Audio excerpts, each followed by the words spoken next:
Sponsored by Jagadamba Ultra Premium OPC Cement.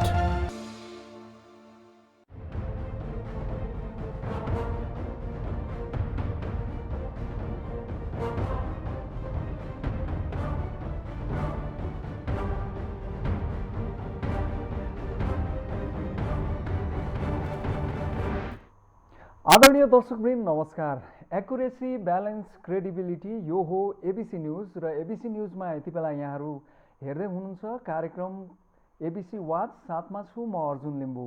आदरणीय दर्शकवृन्द, आज हामीसँग एकजना विशेष अतिथि हुनुहुन्छ जोसँग हामी नेपालको राजनीति, मधेसको राजनीति लगायत विभिन्न समसामयिक विषयमा कुराकानी गर्नेछौँ। लामो समय राजनीतिमा उहाँको अनुभव छ। उहाँ आफू पेसाले पनि सिभिल इन्जिनियर हुनुहुन्छ।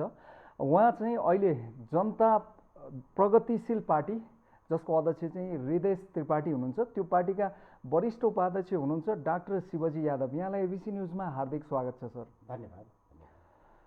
अब तपाईँहरूले अहिले नयाँ पार्टी त बनाउनु भएको छ होइन, त्यो विषयमा हामी एकछिनमा कुराकानी गर्ने नै छौँ। अब अहिले सुरुवात चाहिँ तपाईँको एउटा मधेसको पृष्ठभूमि पनि भएको नाताले भर्खरै मात्र स्थानीय निर्वाचनमा एक किसिमको जनादेश अर्थात् परिणाम देखियो। त्यसमा चाहिँ अलिकति मधेसको क्षेत्रीय रूपमा मधेसका मुद्दा बोक्ने पार्टीहरूलाई एउटा चाहिँ सेटब्याक जस्तो हो कि भन्ने र एमाले लगायत अब कङ्ग्रेसको चाहिँ अलिकति सुदृढ देखिएको हो कि मधेसले एउटा नयाँ दिशा खोजिराखेको हो सर, के लाग्छ हजुरलाई? अब ठ्याक्कै यहाँले अहिले यो जुन भोटको हिसाब अहिले भन्नुभयो, यो दलीय हिसाबले जुन किसिमले त्यो भोटलाई त्यो जोडियो, एमालेको बढी आयो, मधेसमा केन्द्रीय दलहरूको कम आयो भन्ने कुरो छ। यो वास्तवमा स्थानीय इलेक्सनको निर्वाचनमा पाएको मतलाई जुन दलीय हिसाबले हेरिन्छ, त्योभन्दा पनि बढी त्यहाँ व्यक्तिगत मानिसहरूको जुन आफ्नो क्रेडिबिलिटी हुन्छ जनतामा, त्यसमा पनि एक कार्यकाल त काम गरिसकेपछि वास्तवमा निर्माण विकासका कार्यक्रममा कस्ता व्यक्ति चाहिने, कस्तो चाहिँ नि त्यो दलीय हुने कि नहुने, स्वतन्त्र व्यक्तिको मनमा चाहिँ नि व्यक्तिको गाउँमा ठाउँमा चाहिँ मनमा एउटा भिजेको मानिस, चिनेको मानिस, त्यही स्थानीय त्यो नेतृत्व त्यो गर्ने हो र त्यसको काम भन्ने कुरो स्थानीय विकास निर्माणको काम हो। लोकल मुद्दासँग सम्बन्धित त्यहाँका जुन छन् साधारण अब घरका झैझगडादेखि लिएर त्यसलाई चाहिँ निर्क्योल गर्ने, एउटा न्याय दिनुपर्ने कुराहरू जुन छ त्यही स्तरबाट त्यो सब सम्बन्धी काम हो भनेदेखि त्यसमा चाहिँ स्थानीयले त्यो व्यक्तित्वको हिसाबले बढी मत दिएको कारणले र दिनु पनि पर्ने त्यस्तै हो, त्यसले गर्दा त्यो चाहिँ अवस्था देखिएको हो। त्यसमा चाहिँ सङ्गठनमा चाहिँ अहिलेसम्मको नेपालको जति राजनीतिक दल छ त्यसमा नेकपा एमाले एउटा नै यस्तो दल हो जो सङ्गठन एउटा व्यवस्थित ढङ्गले विकास गर्न सकेको छ, व्यवस्थित गर्न सकेको छ। पार्टीको हिसाबले जतिसुकै ठुलो पार्टी काङ्ग्रेस भए तापनि व्यवस्थित दलको हिसाबले, साङ्गठनिक हिसाबले गाउँ टोलसम्म व्यवस्थित पार्टी नेकपा एमाले नै छ। त्यसले गर्दा त्यसको उम्मेदवारी चयनमा पनि एउटा चाहिँ दृष्टि पुगेको र अर्को कुरो के भनेदेखि संविधान जारी गर्ने बेलामा जुन किसिमको मधेस र पहाडमा एक किसिमको विभाजनको उसमा, विभाजन त मधेस र पहाडको त्यो आन्दोलन जतिखेर भएको थियो त्यतिखेर त्यो भएको थियो, तर संविधान जारी हुने बेलामा कमरेड केपीको जुन किसिमको अभिव्यक्ति थियो त्यो अभिव्यक्तिले गर्दा एक किसिमको जुन मनोविज्ञान थियो, त्यसले गर्दा त्यो इलेक्सनमा नेकपा एमालेको एकदम न्यूनमत आएको थियो। त्यो उहाँको यो कार्यकाल जब त्यसपछि जितेर उहाँ प्रधानमन्त्री बन्नुभयो, त्यसपछिको कार्यकालमा जुन किसिमले उपेन्द्रजीको त्यो उसमा सरकारमा गएर फेरि मधेसको मुद्दालाई एउटा निकास दिने, संविधान संशोधन गर्ने कुरादेखि लिएर जुन उहाँ अगाडि बढ्नुभयो, त्यसपछि बिस्तारै उहाँले त्यो पार्टीलाई सैद्धान्तिक हिसाबले, मनोवैज्ञानिक हिसाबले मधेसमा एक किसिमले पेनिट्रेट गर्दै जानुभयो र यो अहिले पछिल्लो समयमा जुन किसिमले सरकारबाट बहिर्गमन गइसकेपछि मैले जुन भने साङ्गठनिक आधार त छँदै थियो, त्यो सब कारणले उहाँको पनि उपस्थिति देखियो। र अर्को सुरुदेखि नै मधेसको जनता साँच्ची भन्नुहुन्छ भनेदेखि भूमिगत कालमा जतिखेर माओवादीको सङ्गठन विस्तार भनौँ अथवा उसको एक्टिभिटिज जुन देशमा बढ्या थियो, त्यतिखेर जति कोसिस गरे तापनि मधेसमा त्यस्तो खालको एक्टिभिटिज हुन सकेको थिएन। त्यसको मूल कारण के भनेदेखि मधेसका जनता, मधेसी जनसमुदाय तिनीहरू सुरुदेखि नै एउटा डेमोक्रेसीमा विश्वास गर्ने, त्यसले गर्दा प्रजातन्त्रप्रतिको जुन आस्था छ त्यसले गर्दा काङ्ग्रेसको यसै पनि त्यो जड भएको ठाउँ त्यहाँ मधेस भएकोले दुईटा दलमा चाहिँ बढी मत यो पछिल्लो समयमा त्यो गयो।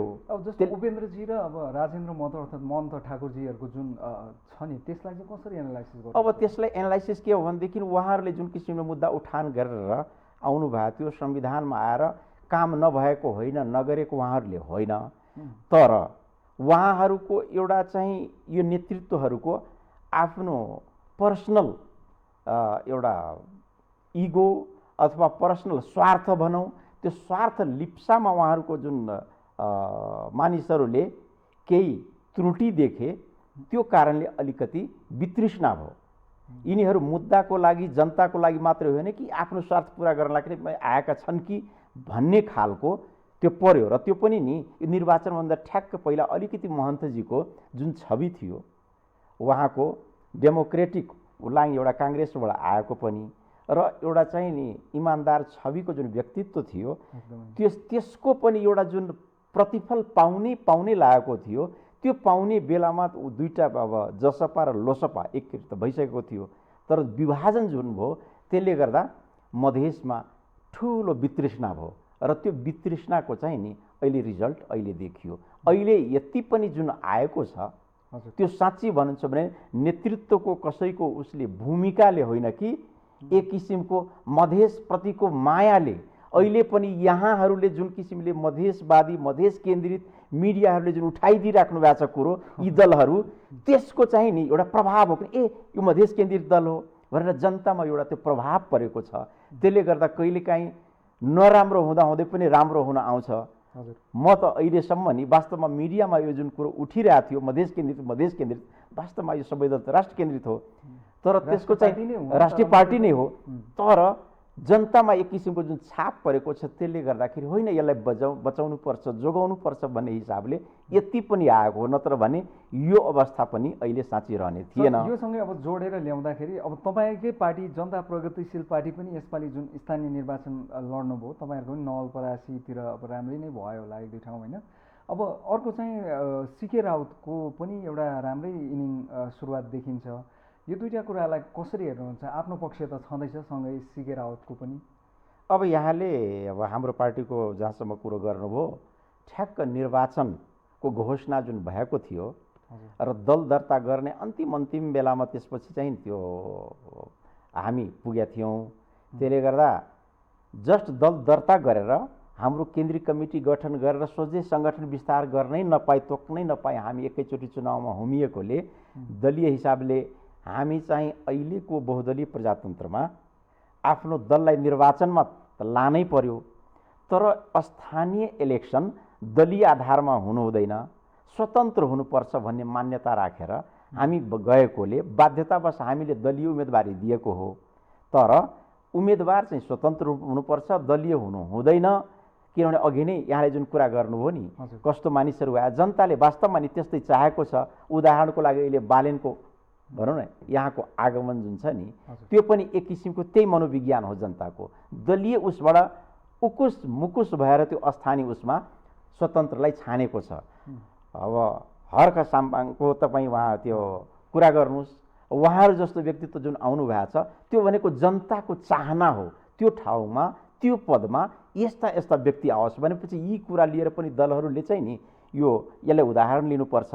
र हामी अन्तिम बेलामा गएकोले हामीले उम्मेदवारी नै धेरै ठाउँमा दिन सकेका थिएनौँ, दलै दर्ता त धेरै जिल्लामा गर्न सकेका थिएनौँ भनेपछि त्यो हिसाबले हाम्रो जुन यहाँले भन्नुभयो नवलपरासी, रूपन्देही, कपिलवस्तु यिनीहरूमा नि जुन किसिमको उपस्थिति नै भयो हाम्रो, यो सब चाहिँ यतिले हामी चाहिँ सन्तुष्ट छौँ। किनभने त्यत्रो छोटो समयमा यसरी समय नै पाएनौँ, त्यसले गर्दा त्यो भयो। रह्यो सीके राउतको यहाँले कुरा गर्नुभयो, उहाँको राम्रै देखियो। सीके राउतको राम्रो अब यसलाई कुन मानेमा भन्ने हो। साँच्ची भन्नुहुन्छ भनेदेखि मेरो नजरियामा सीके राउतजीको जुन मत छ त्यो मत कुनै एउटा वैचारिक मत होइन, दल पनि उहाँको कुनै वैचारिक दल होइन, किनभने सीके राउतजीको आगमन जुन किसिमले भयो र उहाँले जे आधारमा जे एजेन्डामा आफ्नो राजनीति सुरु गर्नुभयो, उहाँलाई त सरकारसँग सहमति गरेर गइसकेपछि त्यसपछि त्यसलाई छोडिहाल्नुभयो र छोडिसकेपछि सर्लक्क उहाँ आउनुपर्ने भनेको यो अहिले जुन छ नि, यो बहुदलीय प्रजातन्त्रमा यी जुन अहिलेका यो जुन उठान गरेका छन् त्यसमा आउनुपर्ने हो। तर उहाँ अहिले पनि नि सहमति गरेर जानुभयो, तर बाहिर चाहिँ भन्ने बेलामा मिडियामा नभने पनि बाहिर गाउँठाउँमा भन्नलाई उहाँले त्यही किसिमले एउटा सिधा साधा जनतालाई नि उहाँ भ्रम दिन खोजिराख्नु भएको छ। वास्तवमा उहाँको विचारमा कुनै मधेस छैन, कुनै नेपाल छैन, व्यक्तिगत स्वार्थ हो र त्यो स्वार्थको भण्डाफोर अहिले उहाँको आफ्नै दलीय उम्मेदवारी दिने बेलामा जुन किसिमको त्यो उहाँले व्यवहार देखाउनु भएको छ, त्यसबाट चाहिँ भोलि पर्सि त्यो कुरो नाङ्गो भइहाल्छ।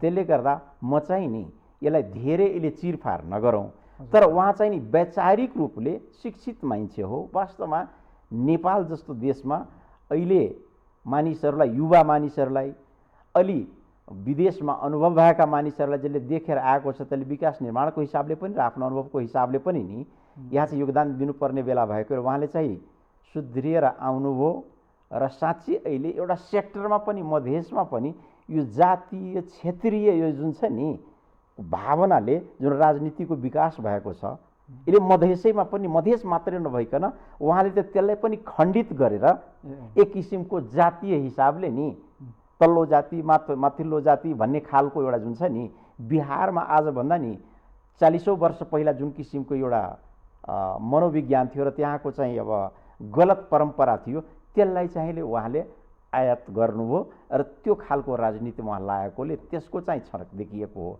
वास्तवमा चाहिँ नि साँच्चै भन्नुहुन्छ भनेदेखि राजनीतिक रूपले चेतनशील त्यो मत पनि होइन, त्यो एउटा जातीय मत हो। त्यो सर एउटा कुरा, तपाईँ अब मधेसको राजनीतिलाई नजिकबाट देखेको व्यक्ति भएको नाताले पनि अब राजनीतिक दलमा टुटफुट त आम कुरा नै हुन्छ। अब मधेसवादी दलहरूमा त्यो अलिक ज्यादा हो कि भन्ने हामी देख्छौँ। सद्भावना कति चाहिँ टुक्रा भयो, अहिले उपेन्द्रजीहरू फुटेर जानुभयो, फुट्यो, अहिले राजेन्द्र महतोहरूको पनि आफ्नै कथा व्यथा छ। मधेसको अब तपाईँहरू पनि अब कुनै बेला भनौँ न होइन, तमलोपामा नै हुनुहुन्थ्यो तपाईँको अध्यक्षहरू पनि, तपाईँ आफै पनि उपेन्द्र यादवजीसँग हुनुहुन्थ्यो। यो मधेसको राजनीतिमा टुटफुट किन यति साह्रो हुन्छ कि के छ यसको मुख्य कुरो, यसले केले गर्दा चाहिँ यो भइराखेको छ? अब यहाँले जुन भन्नुभयो कि यो टुटफुट मधेसमा मात्रै होइन, अलिक ज्यादा एक्सपोज भएको भने अलग कुरो हो, तर धेरै देखिएको अवस्था छ नि त। यो टुटफुट के छ भनेदेखि यो टुटफुटमा आन्तरिक कारण पनि छ, बाह्य कारण पनि छ। टुटफुट यहाँले भन्नुभएको हामी जस्तो कमजोर एउटा नि आधारमा बनेको पछिल्ला यी दलहरू जुन छ नि त्यसमा पनि छ। माओवादीदेखि लिएर एमाले, विभिन्न किसिमका जनमोर्चा, त्यो कम्युनिस्ट पार्टीहरूको टुटफुट त तपाईँको इतिहास हेर्नुभन्दा कति छ। सबभन्दा दह्रो संसारमा डेमोक्रेसीको आधारमा एउटा डेमोक्रेटिक पार्टीको जग भनौँ न, काङ्ग्रेस त्यसैमा पनि बेला बेलामा टुटफुट भयो। भनेपछि नि टुटफुटका नि यी सबै इतिहास हेर्ने हो भनेदेखि बाह्य र आन्तरिक कारणहरू पनि छ र त्यसमा चाहिँ केही व्यक्तिगत कारणहरू पनि छ। मधेसैको साँच्ची भन्नुहुन्छ भनेदेखि यसमा यी व्यक्तिको व्यक्तिगत स्वार्थ पनि नि लिप्साले त्याग गर्न नसकेको त्यो हिसाबले र अलिकति पनि बाहिरबाट त्यो झट्का लाग्यो भनेदेखि त्यो चाहिँ टुटिहाल्ने, फुटिहाल्ने, त्यस्तो खालको त्यो भएर चाहिँ टुटेफुटेको हो। तर अब चाहिँ नि बेला आइसकेको छ। अब यसरी टुटफुटले होइन, किनभनेदेखि अहिले जुन किसिमले गठबन्धन, अहिले राष्ट्र जोगाउनलाई गठबन्धन चाहिन्छ भन्ने किसिमले सर्वोच्चको निर्णयबाट डेमोक्रेटिक पार्टीका अध्यक्ष जस्तो मान्छे जो म प्रधानमन्त्री बन्दिनँ भन्दै आँखाको सामुन्यमा सर्वोच्चको निर्णयले त्यो प्रधानमन्त्री बनेर अहिले जुन किसिमले नि देश जोगाउनलाई नि प्रजातन्त्र जोगाउनलाई यतिसम्म पनि कठोर त्यो हुँदो रहेछ भनेदेखि यसबाट मधेसले सिक लिनुपर्छ, मधेसी दलले सिक लिनुपर्छ। र अहिले जुन किसिमले दुई ध्रुवीय उसमा एउटा प्रजातान्त्रिक गठबन्धन, एउटा काङ्ग्रेसको नेतृत्वमा र अघोषित अहिले भए पनि नभए पनि अहिले के यो संसदीय निर्वाचनसम्म एमालेको नेतृत्वमा अर्को गठबन्धन भइहाल्छ भनेपछि दुई ध्रुवीय हिसाबले राजनीति जुन यो देशमा अहिले बढ्न थालेको छ यसको चाहिँ दूरगामी प्रभाव पर्छ। यसलाई मध्यनजर गर्दै मधेस केन्द्रित यहाँले दल भन्नु त्यो बाहेक म मधेस केन्द्रित मात्रै म भन्दिनँ, यो देशमा थुप्रै दल छन् जसमा चाहिँ आदिवासी जनजाति, थारू, पिछडा वर्ग अनेकलाई प्रतिनिधित्व गर्ने गरी दल दर्ता गरेका छन्। त्यसैको कसैको आकार सानो होला, कसैको अलिकति ठुलो होला। यी सब साना दलहरू चाहिँ अहिले एकपटक फेरि जुर्मुराएर एउटा तेस्रो मोर्चा, किनभने यी दलहरूले उठाएका जुन वास्तविक मुद्दा हुन् संविधान सभामा त्यसको एड्रेसै हुन पाएको छैन, त्यो अधुरो छ, अपुरो छ भनेपछि त्यसलाई जुन किसिमले यिनीहरूले अब एक किसिमले अब त्यसलाई विसर्जन गर्न खोज्दैछन् दुई ध्रुवीय त्यसमा लगेर, त्यसबाट जोगिनले भए पनि एउटा तेस्रो ध्रुव खडा गर्न जरुरी छ। त्यसको लागि यहाँले भन्नुभयो जस्तो अहिले जनजातिको कुनै पनि त्यस्तो एउटा नेतृत्व थियो, अशोक राई जस्तो नेतृत्व खडा हुन लागेको थियो, त्यो पनि अब हुँदा हुँदा अब उपेन्द्रजीसँग मिसिएर एक खालको मधेस केन्द्रित उसमा त्यो भइहाल्यो। त्यसमा बाबुरामजीको आगमनले त्यो पनि गिजोलियो भनेपछि यी सब कुराले जसरी आदिवासी जनजाति थरुवट अब का मुद्दाहरू पनि जुन किसिमले अहिलेको स्थानीय इलेक्सनमा कैलालीतिर देखा परेको छ, यी सब कुरोले भित्र जुन भुसको आगो जस्तो भनौँ न एक किसिमले राजनीति भित्र चाहिँ जनताभित्र छ, तर त्यसलाई नेतृत्व दिन सकेको छैन, नेतृत्वको खाँचो छ। एकचोटि फेरि पनि अहिले पनि समय छ, निर्वाचन घोषणा भएको छैन, अहिलेदेखि नै यी दलहरू एउटा मिलेर एक किसिमको तेस्रो ध्रुव यदि बनाउन सक्यो भनेदेखि यो देशले चाहिँ नि काँचुली फेर्नेछ र काँचुली फेर्न भनौँ न नसके पनि अहिलेको तुरुन्तै सर्भाइभ मात्रै भयो भनेदेखि पनि नि आउँदो दिन भविष्य राम्रो हुन्छ। किनभने अहिले बहुत जटिल समय छ, अहिले संसार अहिले थर्ड वर्ल्ड वारको मुखमा पुगेको संसार, अहिले त सबै ठुल्ठुला देशलाई पनि जोगिनुपर्ने अवस्था छ। यो बेलामा साह्रै गम्भीर भएर हामीले सोच्नुपर्ने छ र तेस्रो एउटा चाहिँ नि एलायन्स खडा गर्ने राइट बेला हो। यसको लागि यी दलहरूले नि बुद्धि पुर्याउन्। म त अहिले नै यहाँको उसबाट नै यो कार्यक्रमबाटै म आह्वान गर्न चाहन्छु यी दलका नेताहरूलाई, हामी त यसमा चाहिँ गम्भीर छँदैछौँ, हामी विचार गरि नै रहेछौँ। यी साना दलहरूलाई एकपटक बोलाएर हामी चाहिँ छलफल गरेर कसरी अगाडि बढ्ने यसमा चाहिँ हामी गम्भीर रूपले होमवर्क गरिरहेका छौँ। तर अहिले हामी भनौँ न यी होमवर्क गरिरहेका कुरोलाई नेतृत्व भनौँ न अहिले जुन किसिमको यतापट्टिका ठुल्ठुला दलहरू छन्, लोकतान्त्रिक लोसपा छ, जसपा छ, यिनीहरू नि सबले यो कुरोलाई नि आत्मसात गरेर अहिले प्रतिपक्ष सत्तापक्ष नभनिकन अगाडिको निर्वाचनको लागि अहिलेको यो गठबन्धनमा कोही छ भन्दैमा नि म गठबन्धनमा छु यसलाई छोडेर कसरी आउँ भने यसलाई अहिले गठबन्धन एउटा कामको लागि थियो, अगाडिको कामको लागि नि अगाडिको देखेर एक किसिमको पहल भयो भनेदेखि यसले चाहिँ नेपालको राजनीतिलाई एउटा नयाँ कोर्स दिनेछ। त्यसको लागि यहाँकै कार्यक्रमबाट म डाक्टर साहब आह्वान गर्न चाहन्छु। एउटा उठान गरिराख्नु भएको चाहिँ अब अहिले पछिल्लो समयमा एक किसिमको उबार देखिएकै अवस्था छ। तपाईँले कैलालीको पनि कुरा गर्दै हुनुहुन्थ्यो, कैलालीमा पनि चाहिँ रेशम चौधरीजीको पार्टीले राम्रै गरेको अवस्था छ। अब तपाईँहरूको पनि आफ्नो एक किसिमको छाप रह्यो, अरू ठाउँ पनि अरू पार्टीहरू जो चाहिँ भनौँ न नयाँ भए पनि केही उपस्थिति एउटा सम्भावनाहरू देखिएकै छन् भनेपछि यहाँले भने जस्तो अब ती शक्तिहरू चाहिँ एक ठाउँमा आएर अलायन्स गरेर एउटा तेस्रो शक्ति निर्माण गरेपछि अहिलेको जुन मूलत यहाँले भने जस्तो एउटा सत्ताधारी गठबन्धन भयो, अर्को चाहिँ प्रतिपक्षी छन्, उहाँहरूको बिचबाट एउटा अर्को तेस्रो धार त बन्ला, तर त्यसले नेतृत्व अर्थात् त्यसका एजेन्डाहरूलाई फेरि स्थापित त्यो एजेन्डाकै कारणले नि त मूलभूत रूपमा अहिले त्यो आइराखेको छ होइन।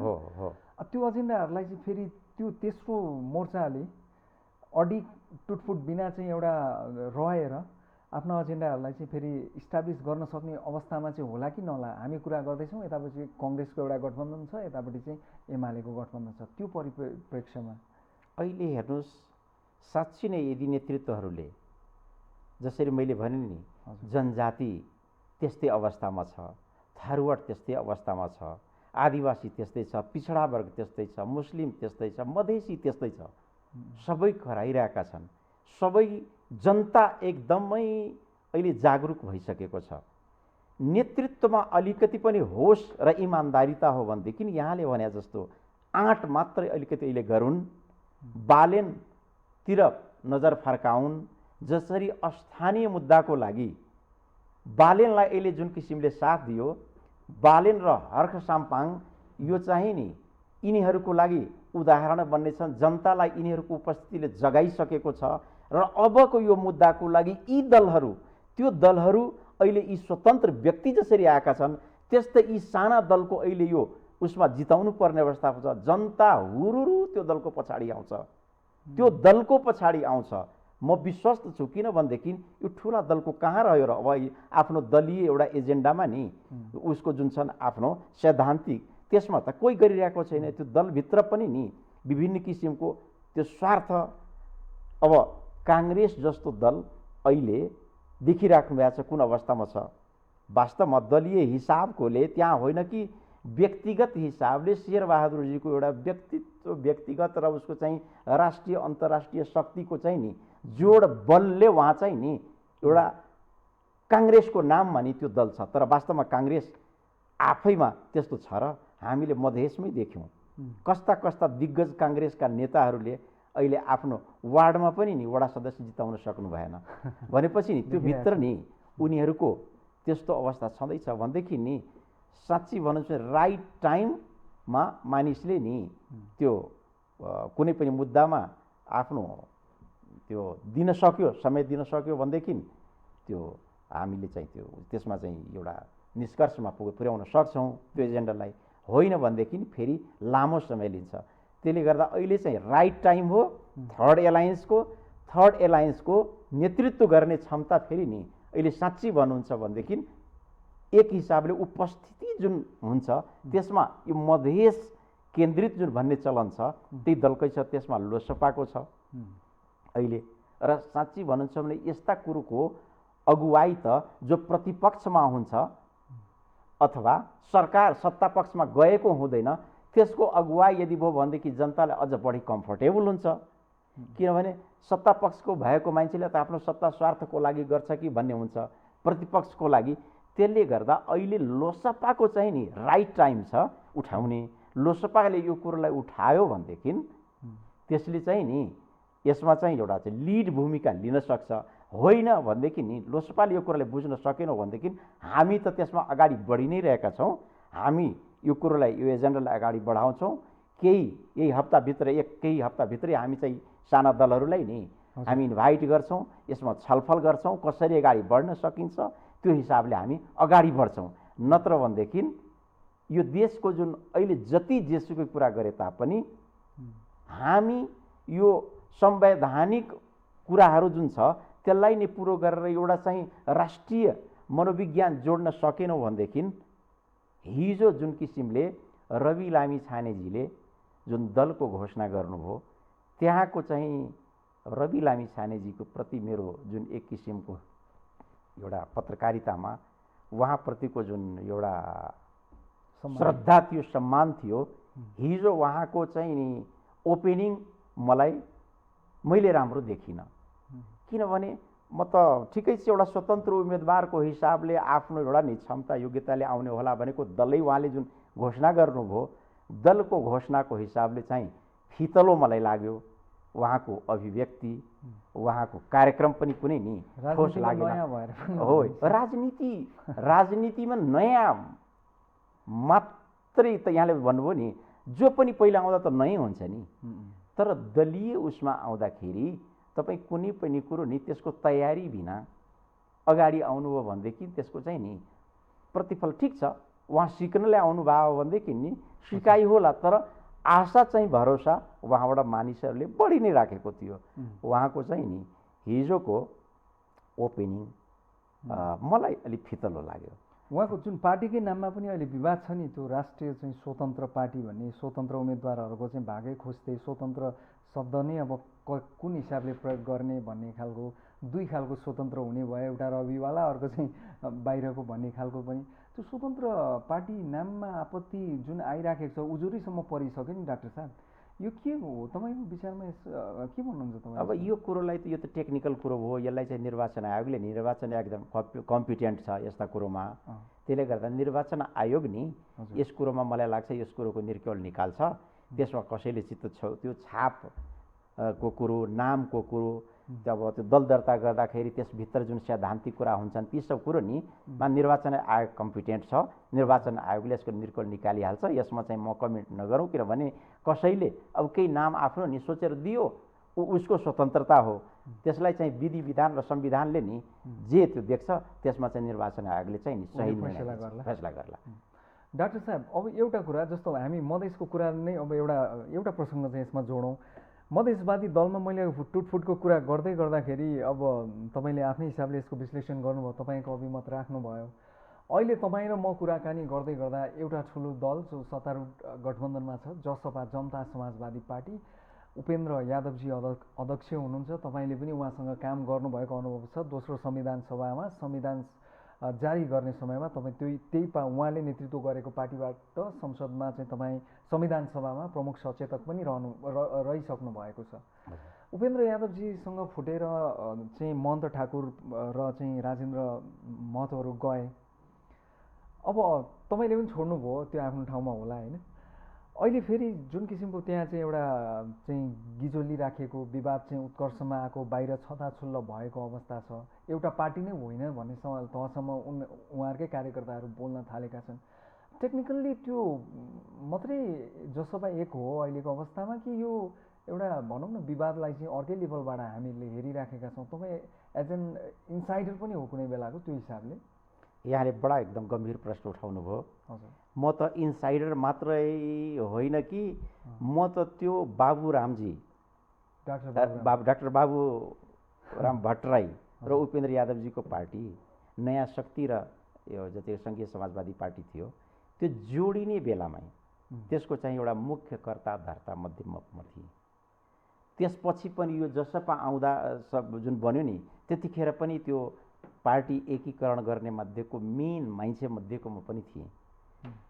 यो सबैको भित्री इतिहास मलाई एक थाहा छ।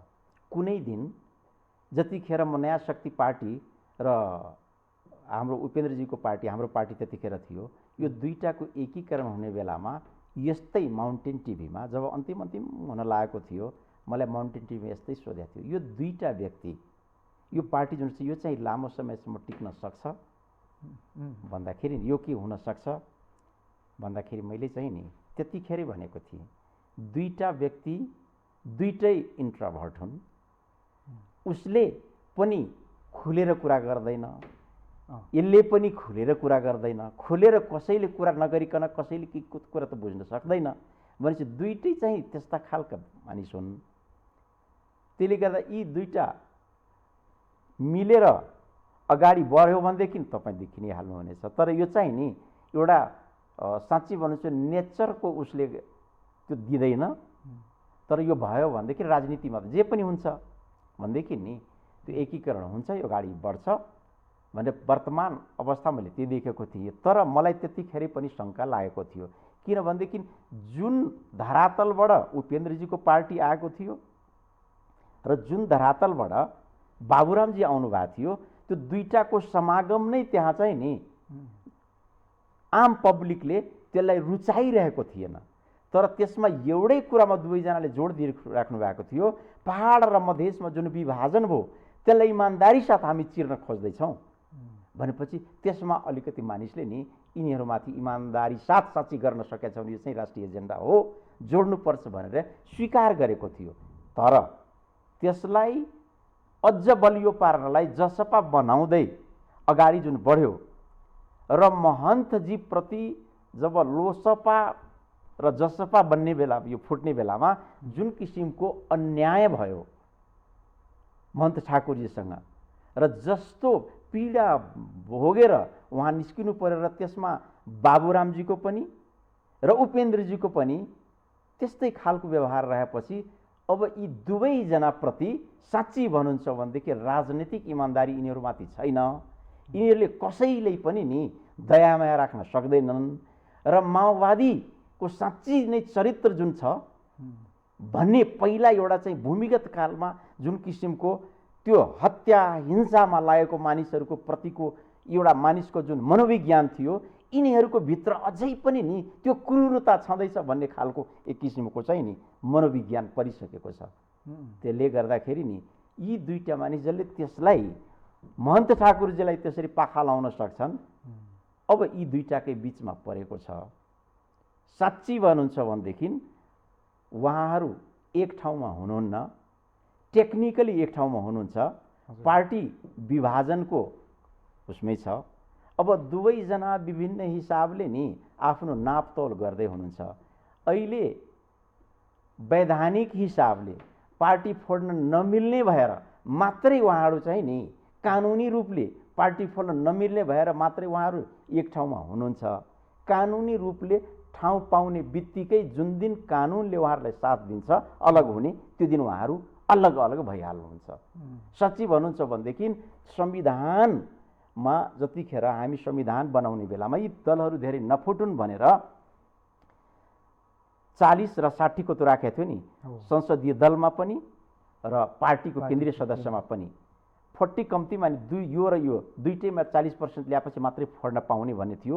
त्यसलाई तपाईको अध्यादेश ल्याएर जुन किसिमले यो माधवजीको पार्टी र यो लोसपालाई एक किसिमले नि जो उहाँहरूले गिजोली राख्नु भएको थियो महन्त ठाकुरलाई, जुन उहाँहरूले नि लोसपा जुन बनेको छ त्यसलाई अपमानित गरेर एक किसिमले जुन निकाल्न खोज्दै हुनुहुन्थ्यो, त्यसको रेस्क्युको लागि अहिलेको प्रधानमन्त्रीजीले 20% मा ल्याएर माधवजी र महन्तजीलाई रेस्क्यु गरिदिएको हो।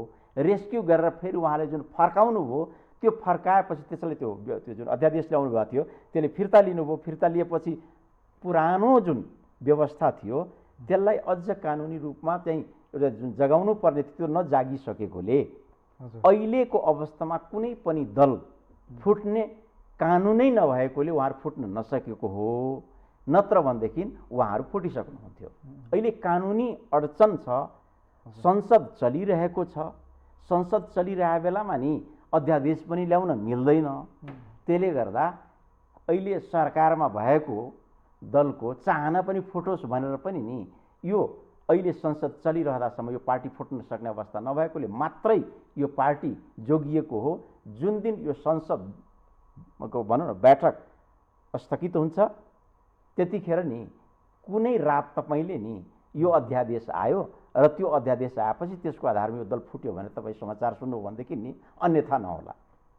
भनेपछि अब यो पार्टी एक रहन्न, उपेन्द्रजी र डाक्टर भट्टराई एकै ठाउँमा रहँदैनन्, उहाँहरूको गन्तव्य लगभग छुटिने बाटो आइसक्यो भन्ने हिसाबले नै बुझौँ न हामीले। बिल्कुल उहाँहरूको गन्तव्य छुटिन लागिसक्यो र कता कता मैले मिडियामा चाहिँ प्रचण्डजीको पुरानो कम्युनिस्टहरू एक ठाउँमा हुनुपर्छ भन्ने यसै उहाँको आएको शब्द छैन।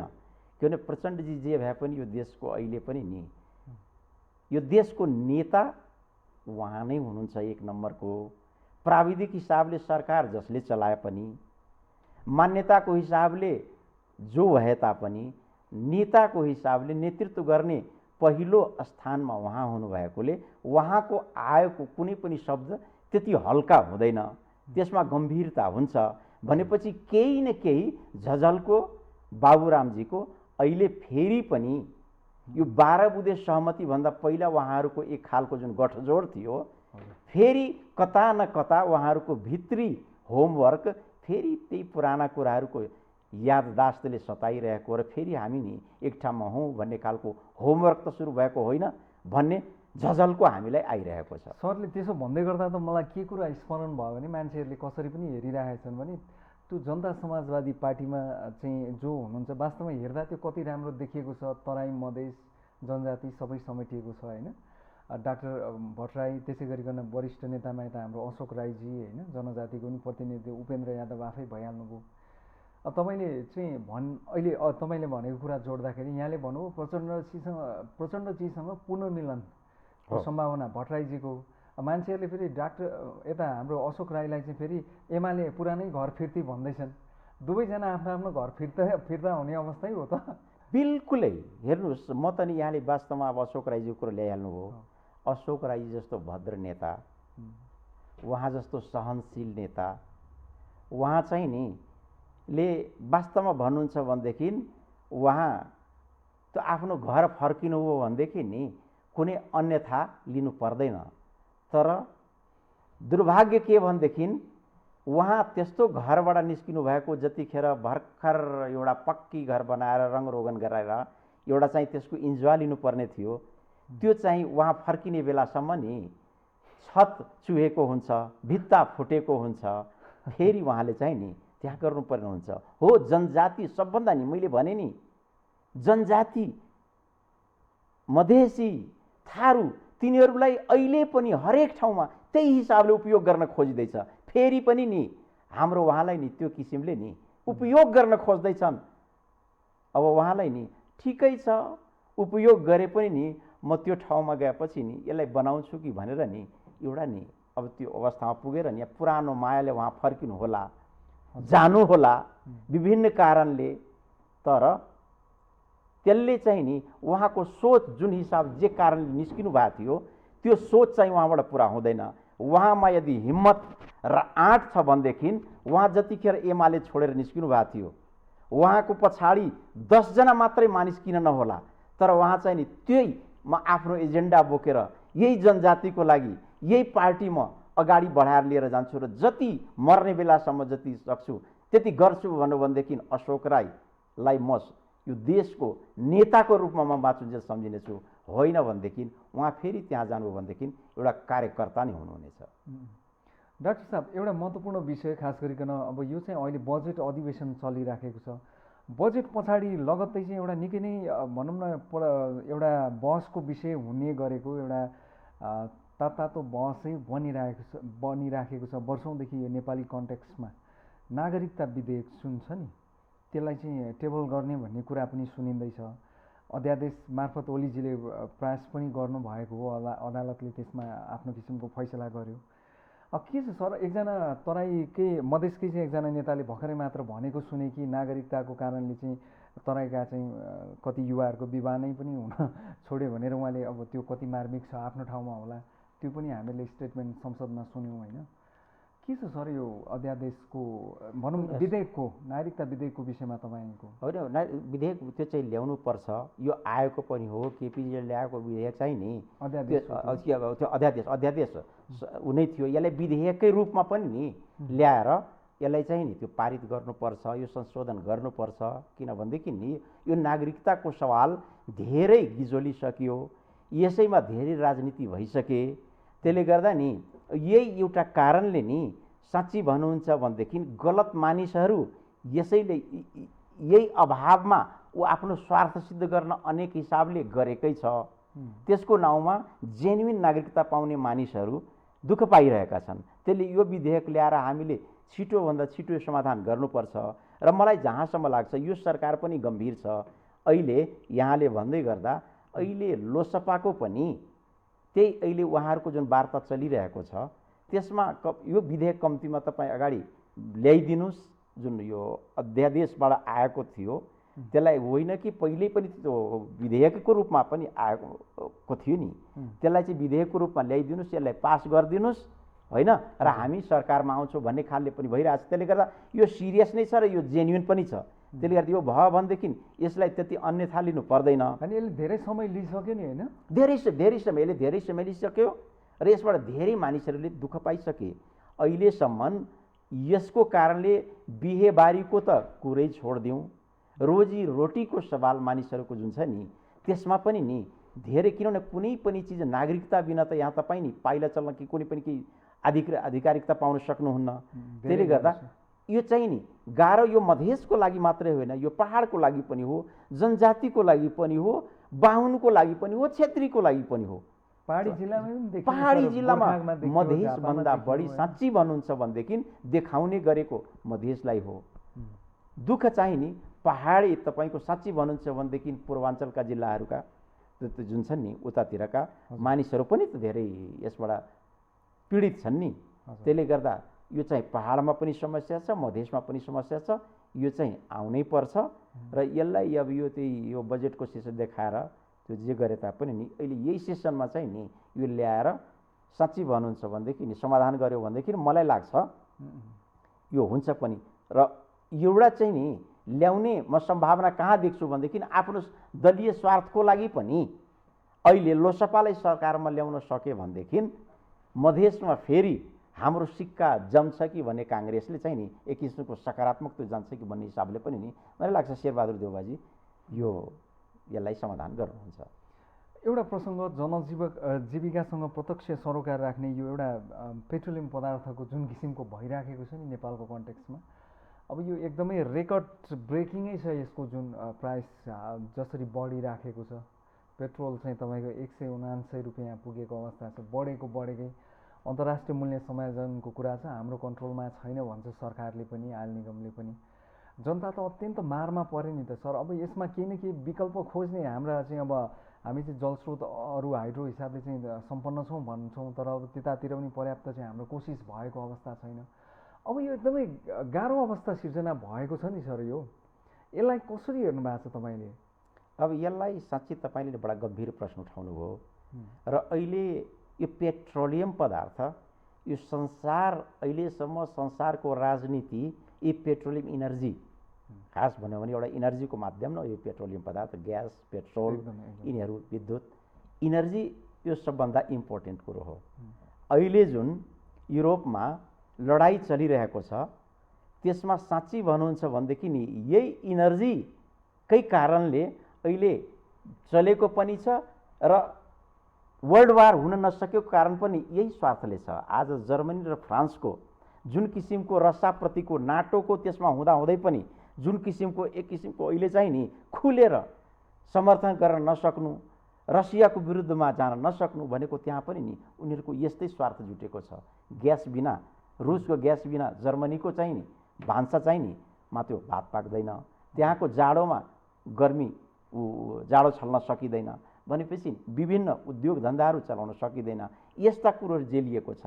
त्यो त औद्योगिक देश, त्यस धनी देशहरूको कुरा हो। हाम्रो यहाँ पनि नि पेट्रोलियम पदार्थमा त मूल पैसा, मूल वैदेशिक भनौँ र पैसाको लगानी त त्यसैमा छ, खर्च त्यसैमा छ र त्यसले चाहिँ ठुलो इकोनोमीमा दिन्छ। अहिले राइट टाइम हो र सबभन्दा विद्युत उत्पादन जुन छ त्यसमा ध्यान दिएर अहिले तपाईँ सेयर मार्केटको त्यो अवस्था देखिराख्नु भएको छ। सेयर मार्केट नाजुक छ, मानिसहरूसँग त्यत्रो लगानी नि र हाइड्रोको जुन किसिमले एक किसिमले हाइड्रोमा लगानीको लागि जुन इच्छुक देख्नुभयो मानिसहरूले, यो हाइड्रो सेक्टरलाई अहिले सरकारले फोकस गरेर इनर्जीको लागि हाइड्रो सेक्टरमा फोकस गर्ने, आम जीवन चलाउनलाई अहिले किसानपट्टि ध्यान दिने, किसानलाई अहिले त्यो बाँझो खेतको कुरा जुन ल्याएको छ नि, ल्या भनेदेखि त्यसलाई नि यति तिमीलाई नि फाइन तिर्नुपर्ने छ भन्ने खालको बजेटमा ल्याउनु भएको छ। सरासर गलत। त्यो किन चाहिँ त्यो बाँझो हो भन्ने कुरो पो हेर्नु पर्यो त। कि तिमी बाँझो राख्छ भने त्यसरी फोर्सले चाहिँ नि त्यो गराउन कसैले त सकिन्छ र? यति त्यहाँबाट उत्पादन हुने वातावरण बनाइदिनु पर्यो नि। भनेपछि नि किसानलाई अहिले ठुल्ठुलो कुरा नगरिकन औद्योगिक क्रान्ति गर्छु कृषि क्षेत्रमा नभनिकन अहिले हाम्रो परम्परागत हिसाबले जुन कृषि चलिरहेछ त्यसैलाई डे टु डे कसरी अहिले आजको भोलि नै हामी त्यसलाई कसरी बढाउन सक्छौँ, उत्पादनमा लगाउन सक्छौँ, त्यसपछि त्यसलाई वृद्धि गर्नु त सेकेन्डरी कुरा हो। त्यसमा यदि हामी हात हाल्न सक्यौँ भने दुईतिर, एउटा इनर्जीको लागि विद्युतमा र आजको भोलिको उत्पादन जुन हुन्छ त्यसमा चाहिँ किसानलाई भोलिदेखि नै हामीले के सब्सिडी जुन नामको लागि सब्सिडी दिएको छ त्यो होइन कि डाइरेक्ट किसानको हातमा चाहिँ त्यो दिउँ।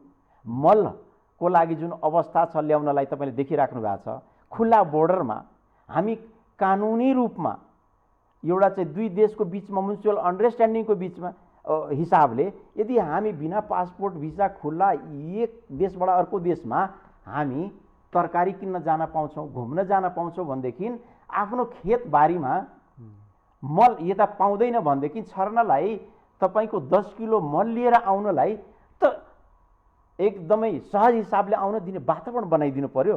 त्यसले त आफ्नै किसानको चाहिँ नि त्यो समस्या समाधान हुन्छ। भनेपछि यतापट्टि अहिले तुरुन्त ध्यान दियो भनेदेखि अहिले वर्ल्ड ब्याङ्क के भन्छ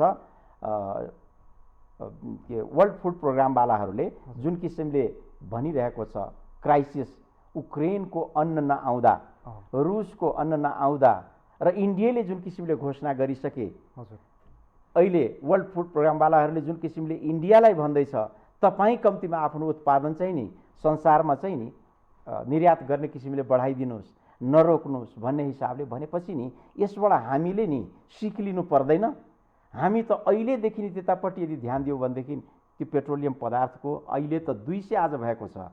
तपाईँ हामी फेरि यदि मौका मिल्यो भनेदेखि 1 महिनापछि हामी यहाँ कुरो गर्न आउँदा 250 रुपियाँ तपाईँले नि कसरी भयो भनेर सोध्नु नसोध्नु होला भन्ने मलाई लाग्दैन। मैले चाहिँ त्यसरी देखिरहेको छु। यो अहिले बजेट भाषण भएर यो बजेट पास हुन साथ जुन किसिमको क्राइसिस आउँदैछ फेरि पनि नि मूल्य वृद्धि हुन सक्छ र त्यसले एउटा आँधी बेहरी यहाँ ल्याउन सक्छ। त्यसबाट जोगिनलाई भए पनि कम्तीमा प्रोग्राम अहिले त्यसरी ल्याइदियो भनेदेखि मानिस एउटा राहतको सास लिन्छ। हजुर है, र यसलाई कसरी बढीभन्दा बढी विद्युतबाट चल्ने गाडीहरू विभिन्न खालका उत्पादन भइसके, आफ्नो बाटोघाटो राम्रो बनाउने, विद्युतीय गाडी चल्ने खालको त्यस्तो चाहिँ बनाउने, विद्युतबाट चल्ने जुन यो मेट्रो यो ट्रामहरू हुन्छ त्यस्ताहरूको चाहिँ नि प्रोग्राम बनाइदिने, ल्याइदिने छिटोभन्दा छिटो। अहिले त यस्ता साधनहरू निकै भइसक्यो। बिजुलीबाट कसरी हामी यहाँ आफ्नो यो पेट्रोलबाट चल्ने जुन सवारी साधन छ त्यसको विकल्पबाट कुन कुन बिजुलीबाट चल्ने साधनहरू छ, जसरी ट्रली नै हाम्रो पहिला कति वर्ष पहिला चाइनाले त्यो बनाइदिएको थियो नि, हो उपहार दिएको थियो नि, त्यसको त अहिले कति मोडर्न अब त्यसरी भइसकेको होला नि। यस्ता कुरोहरू पनि छिटोभन्दा छिटो अनुसन्धान गरेर हामीले ल्याउन सक्यो, गर्न सक्यो भनेदेखि हाम्रो देशको जनसङ्ख्या र भूगोलको एक खालको जुन छ अवस्था त्यो एकदम म्यानेजेबल छ। हामी छिटोभन्दा छिटो समाधान निकाल्न सक्छौँ र अहिले राइट टाइम हो। जनता इमान्दार छन्, नेपाली मेहनती छन् र नेपाली बौद्धिक हिसाबले पनि मेरो आफ्नो अन्तर्राष्ट्रिय विश्वविद्यालयहरूमा आफ्नो अध्ययनको हिसाबले 130औं देशको विद्यार्थीको बिचमा पढेको र जुन किसिमको एउटा मनोविज्ञान थियो, म केटाकेटीमा हुँदा खैरे मानिसलाई देखेपछि यी कुनै अर्कै क्षमताका मानिस हुन् कि हामी अर्कै क्षमताका हुन्छौँ भन्ने थियो। त्यो चाहिँ त्यो विश्वविद्यालयहरूमा पढ्दाखेरि छर्लङ्ग भयो, हामी कसैभन्दा कम छैनौँ, खालि हाम्रो म्यानेज मात्रै हुन सकेको छैन। यो ब्रेनलाई अरूले युज गरिरहेको छ, हाम्रो यहाँ चाहिँ युज भएको छैन। त्यसले गर्दा हामी हरेक किसिमले क्षमता भन्छौँ। हामी यतापट्टि ध्यान दियौँ भनेदेखि यो समस्या म्यानेजेबल छ। हुन्छ डाक्टर साहब, यो स्टुडियोसम्म आएर अत्यन्त महत्त्वपूर्ण विषयमा आफ्नो अभिमत जाहेर गर्नुभएकोमा डाक्टर यादवजी यहाँलाई म धेरै धन्यवाद दिन चाहन्छु। धन्यवाद, यहाँले पनि आज केही कुरा राख्ने मौका दिनुभएको धन्यवाद। आदरणीय दर्शकवृन्द, उहाँ हुनुहुन्थ्यो जनता प्रगतिशील पार्टीका वरिष्ठ उपाध्यक्ष डाक्टर शिवजी यादव। यो सँगै अहिलेको एबिसी वाच यहीँ समाप्त हुन्छ। म अर्जुन लिम्बू बिदा चाहन्छु। एबिसी न्युज हेर्दै गर्नुहोला। हस्त नमस्कार। Sponsored by Jagadamba Ultra Premium OPC Cement.